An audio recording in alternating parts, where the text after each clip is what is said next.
गलती नहीं मिली उनको।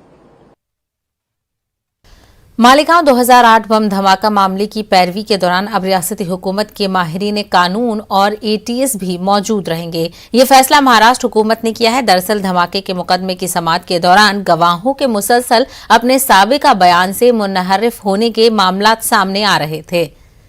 वाज़ेह रहे कि 2008 मालेगांव बम धमाका मामले में जाफरानी दहशतगर्दों के खिलाफ मुकदमे की समाअत जारी है और इसमें बड़ी तादाद में गवाह अपने साबिका बयान से मुकर रहे हैं। इस सिलसिले में गुज़िश्ता दिनों कांग्रेस लीडर और साबिक रियासती वजीर बराए अक़लियती उमूर आरिफ नसीम खान ने महाराष्ट्र एटीएस चीफ और वजीर दाखिला से मुलाकात करते हुए इस मुकदमे के गवाहान के मुकरने पर तशवीश का इजहार किया था। वाज़ेह रहे कि इस मुकदमे की एनआईए तफ्तीश कर रही है, जबकि इससे कबल तफ्तीश एटीएस के सुपुर्द थी।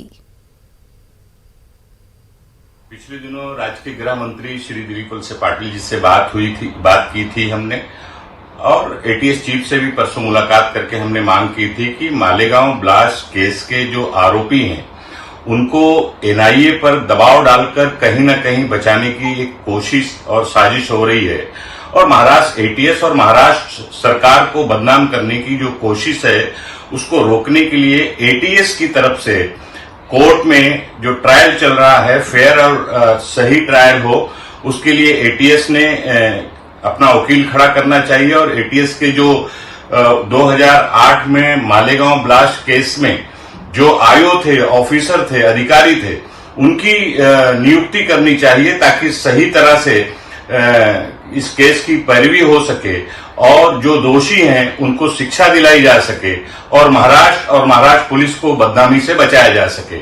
उन्होंने हमारी मांगे मानी है और एटीएस के अधिकारी और एटीएस की तरफ से वकील जो डेली बेसिस पर कोर्ट में सुनवाई हो रही है मालेगांव ब्लास्ट केस की, उसकी वो पैरवी करेंगे, ऐसा फैसला राज्य के गृह मंत्री जी ने किया है। उसके लिए मैं उनको धन्यवाद देता हूं। कोरोना वबा के दौरान बाहमी इमदाद